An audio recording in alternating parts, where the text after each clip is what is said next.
Bonjour à tous les amis, bienvenue pour ce nouveau tutoriel. Alors ce tutoriel un peu spécial Japon. Et oui, aujourd'hui je vais vous apprendre dans ce tutoriel comment utiliser un kotatsu. Et là vous allez me dire, c'est quoi un kotatsu? Imaginez du coup un plaid avec une surface en bois de type table. Et en dessous vous mettez un réchaud électrique et hop, ça fait un kotatsu. Pas mal, non? C'est pas français. Comme le mot tsunami ou kimono, on les utilise régulièrement, mais ce n'est pas français. Voici un kotatsu avec sa fameuse support en bois, plutôt pratique. En dessous nous avons donc le réchaud et le plaid, qui sont ici.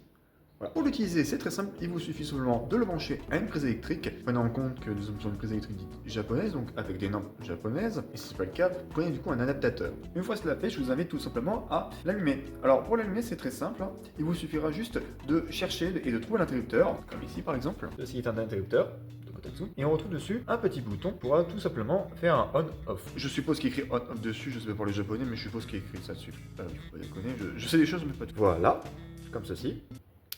Maintenant que votre kotatsu est branché, maintenant il vous suffit juste de profiter de la chaleur qui en émane, surtout durant ces grandes journées froides d'hiver, comme vous pouvez voir derrière moi.